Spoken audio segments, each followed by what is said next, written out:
Good afternoon, Sam. How you doing? Better than I deserve, Linda. Better than I deserve. How about you? I'm doing fabulous, and welcome everyone. We've been talking on and off about sharing a little bit about ourselves for those of you that don't know us. And today I want to let Sam talk more about his background, the things that he specializes in. I know we've called this shiny object Sam, and if he's like me, it's really hard not to get nabbed by that shiny object, Yeah, it is. It is. to chase those things. Yeah, and I seriously though, since we've been working together and everything, I think we hold each other accountable to a little higher standard when it comes to that kind of stuff. And over the years, I can yeah definitely say that I have chased some shiny objects. Uh, I can remember even as a young adult doing that. But you get a little bit older. Sometimes you get a little bit wiser, but sometimes you still chase those shiny objects. But we wanted to talk a little about, you wanted a little bit about my history and my background. And I thought I would share. I started chasing shiny objects, knowing that there was something different probably before I ever moved from Pennsylvania. Now I moved there when I was 17, my senior year of high school, knowing that there was always something more. My desire, my dream coming out of high school was to be a music teacher. I had won several awards in high school and things like that. I actually, when I did graduate from high school in California, I had 3 full ride music scholarships that were offered. And I listened to the counselor because I was looking at a different avenue also, and turned them down when I probably should have just waited until the first opportunity that I was looking at either came through or didn't. So I would caution people out there, when a school counselor is telling your senior to do something, double check and make sure that they're getting the right advice. I have found in dealing with my kids going through high school and college, and this is obviously a lot of years ago, but financial aid counselors and high school counselors, things like that, they really more or less are educators who have moved into a trying to guide kids in the right direction. We're doing that right now with my grandson and my niece, who are both in high school. And obviously, I'll have to do that with the other grandkids as they get there. But you need to make intelligent decisions, and I didn't. Okay, so but that being said, I always knew that there was some sort of business opportunity out there, and I have management training from some of the best companies in the world. There was a book written a few years, New York Times bestseller, called "Everything I Need to Know About Business I Learned Working at McDonald's," something along those lines. And the lady was very smart, very intelligent. She had been an executive with McDonald's, but she's right. In the beginning, a lot of those companies, McDonald's, Pizza Hut, Burger King, those that were there in the late 50s, early 60s, they had very intelligent management styles, not like what you're seeing today. A lot of it goes back to the leadership qualities that you and I see with Paul Martinelli and Andy Hall and things like that, even though now that's not the way those companies are, which is extremely unfortunate. But I did chase some shiny objects. You get into life. I got married right out of high school. Pretty soon, 1, 2, 3 kids, right? And so you're going along. I had several business ventures that were successful and several that failed. The restaurant industry had always been my dream. I love the industry. Not so much now. It has changed so much. Mm.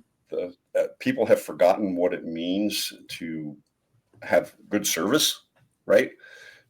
It's just not. It's not there. I mean, take something simple. The next time you go into a fast food place or a Dunkin' Donuts or any place where you get food to go, watch how they give you the bag.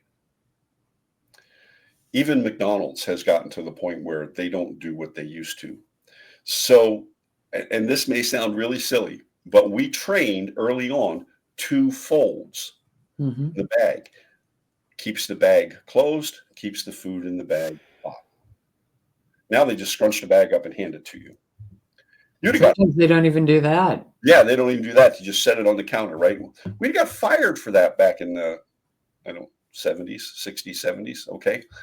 So Well, it just, was more presentation, yes, you yes. know, and when you think about fast food, you don't think about presentation, and that was part of Hmm. the better experience Hmm. was, you know, it was special. It was, Yeah. And presentation's everything yeah. when it comes to food. I mean, I've been around when organizations have filmed TV commercials, and no, the milk pouring out of the milk carton is probably not just milk. Mhm. It's probably the largest percentage of milk, but milk doesn't pour that way. We all know that. But Right. presentation, it's, you eat with your eyes first.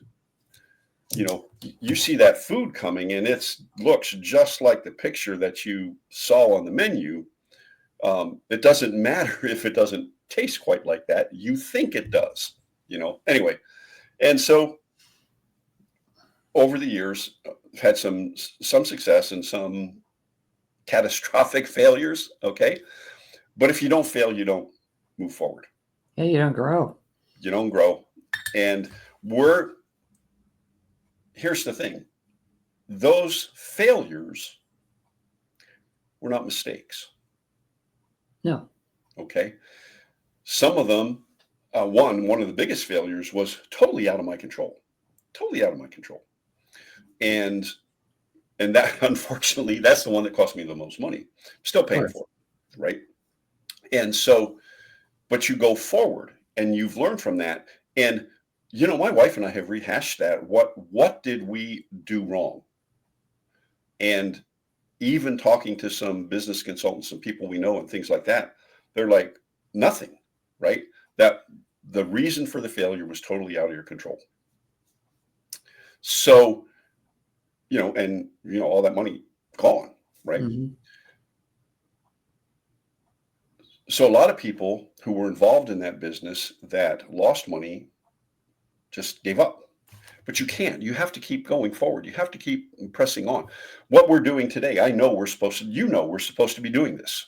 Of We course. know we have been called, we have a marching order to do what we're doing. Somebody out there needs to hear what we have to say each and every week. I think last week was Lindsay, wasn't it, in Yeah, the Walk to End Alzheimer's? right. How important that is. I know that I have two of the four markers I have.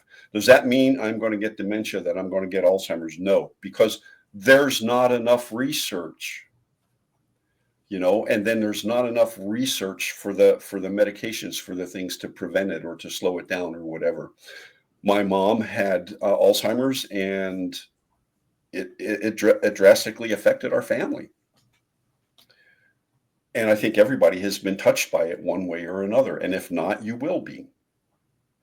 So that was very, very important. We had two sessions with her, and very, very important that people get that message, Mhm. and to go on and Walk to End Alzheimer's. Look for that Alzheimer's walk in your area. They'll be coming up soon. A lot of them, I'm sure, not in Florida, but probably in Florida, it's in the fall. I have not had the opportunity to look, but my guess it's going to be I September. guess it's gonna be like October maybe. Yeah, we'd rather walk in a hurricane than we would to walk in 90-degree plus 100% humidity. So it's just, I don't blame you. yeah. And so, um, but the path now is different. Mhm. Am I older and wiser? I'm older.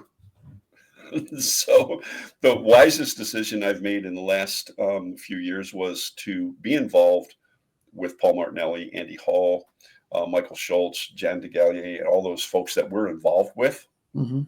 and the collaboration that we have. Probably the smartest things that I have done in the last few years. But Me too. the desire to get out there and to teach people the things that we know, to coach people the ways of business, the ways of relationships. We both do DISC, Mhm. and to be able to see when the light comes on in various people. I was in a mastermind the other day, and while I probably won't go back to that particular one just because they're all geeks. They're all computer geeks, and it is more of a computer geek mastermind than it is for what we do. However, in all of them still have to sell, Mhm. right? And so one of the things that we know is that if you can identify a person's disc um, relationship style, you have a better opportunity to close that sale because you know how to talk to them, Right. right? And And you then know that's how not manipulation. it's not manipulation. It's not it's not underhand. It's just recognizing the best place to meet them Yes, and using the language and terminology and tonality that they understand best and they're most comfortable with. right. And if you've gotten a lead from something that you've put out there, then they're interested. Right. But if you don't know how to approach them or talk to them, you can You can lose that in 4 seconds. 4 seconds. Like Rick says, Dr. Rick is always, it yeah, that always, first 4 always seconds about that first 4 seconds. Yeah, is absolute. Yeah. yeah. You know, he is my shiny object syndrome Achilles heel. Now, when we talk about the shiny object, Mhm.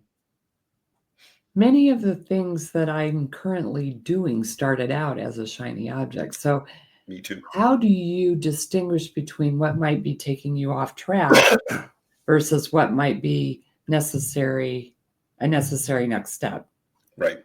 So I have to sit back. I look at the programs that I've bought over the years, and some of them were definitely shiny objects. Some of them, they were shiny objects because they were near and dear to my heart. Mhm. Okay.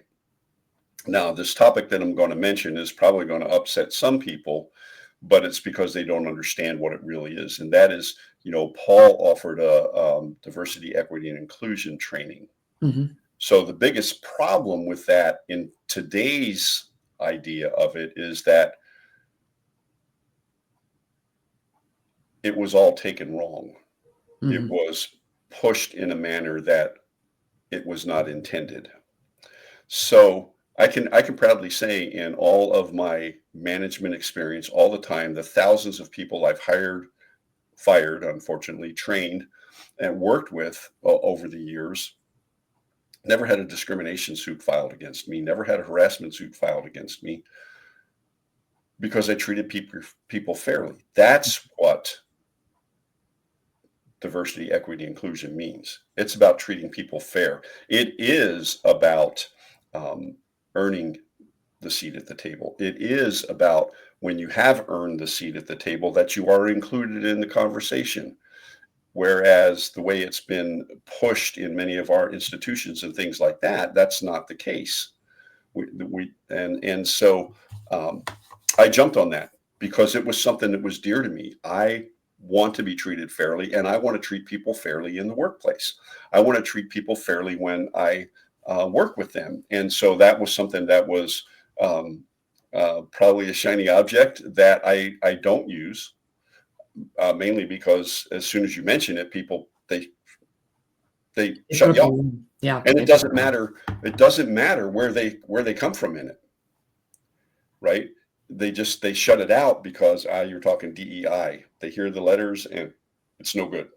And I have friends um, who are probably more conservative than I am, and when I mention DEI, they don't want to talk about it. On the other hand, I have a really good friend who I mentioned to him that I would like to work with his management team. And we were right in the middle of all the hoopla about it and everything. He says, "Tell me what you mean by that." And so I explained it to him, and I explained my program. And he was the last um, business that I actually was able to help with that because he understood where I was coming from. And it is funny. His father was even more conservative than him.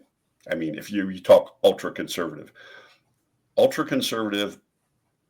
but not a fan of our president.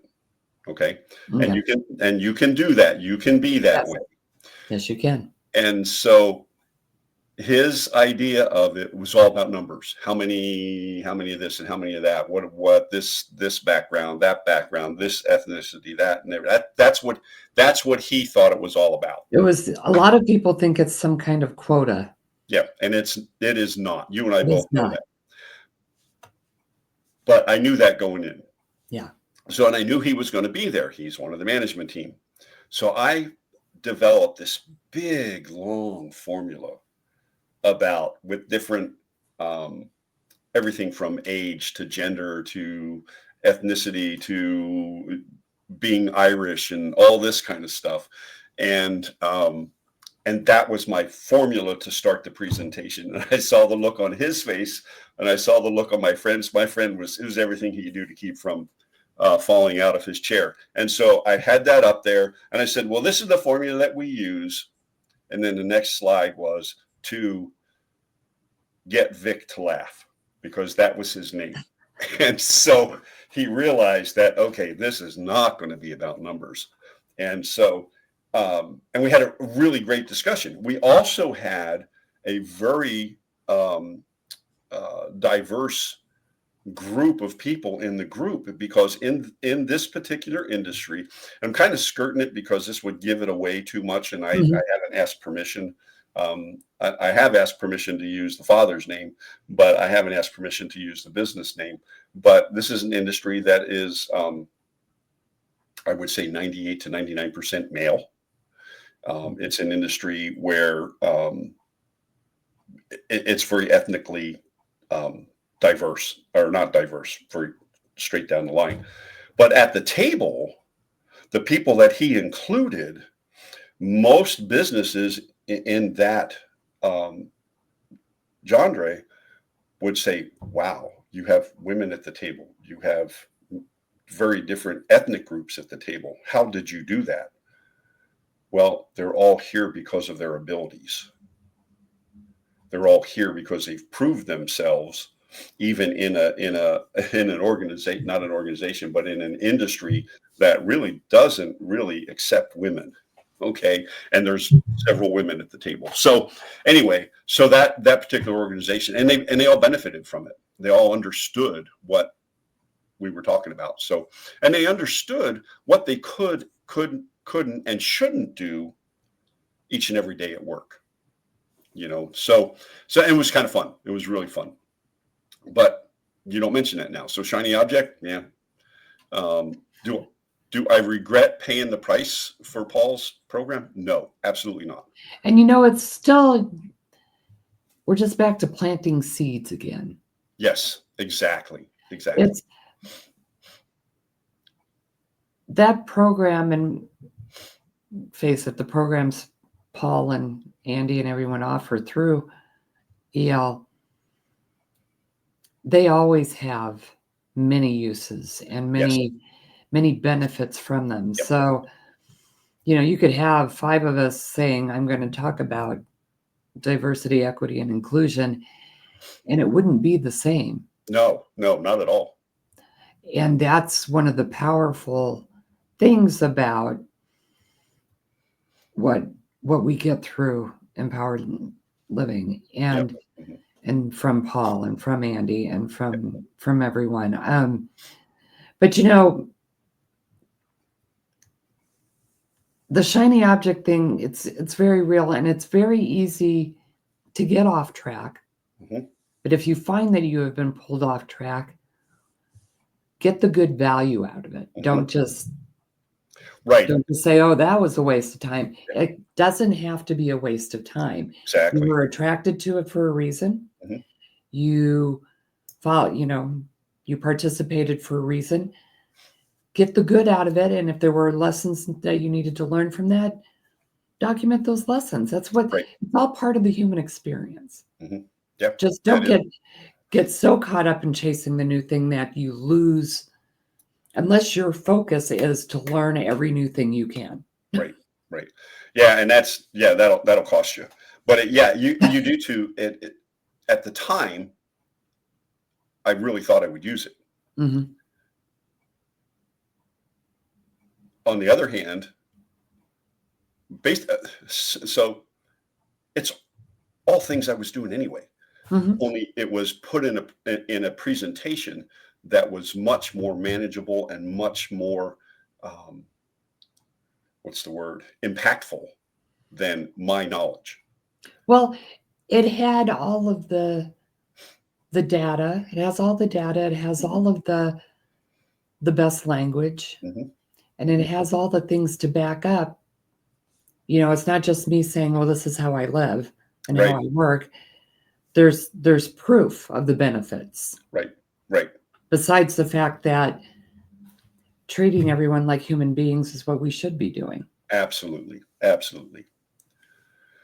So we're about at the end of our time for today, Linda. I can talk some more about shiny. I can talk about shiny objects all day. I can give you a list that is a mile long, and some of them you would just die laughing at. Oh, You really did that? Yes, I did. And yeah. Well, sometimes shiny objects they're always fun. they're always fun. Yes, they are. They're always fun. So So get the fun out of them, but yep, yep. don't replicate the mistake if it's a mistake. Exactly, exactly. So anyway, I'm more than willing to come back and talk a little bit more next week. Oh, And let's do. Let's do. so, but we would encourage you all. We call this uh, Balancing act. balancing act, living life in harmony, and it is so important to continue. And Linda and I were reminded of this afternoon as we were talking before the show. Some of the things that we have all gone through, and the little wins and the big wins that we've had this week. And what are your little wins? What are your big wins? And drop a note. Let us know. Let us know how we can help you bring your life into harmony and to live a life that is truly balanced and in harmony with your surroundings, with your faith, your family, your friends, your future, and all that you have to offer and all that you are. You can reach us through our email address. You can reach us through the Facebook page, but reach out. Let us know. Thank you So, so much, Sam. And next week we'll learn more about what makes Sam tick and why he's so wonderful at what he does, so and why he's my partner in fun. So all right. Sounds good. We'll see you next week, Linda. bye bye, everyone.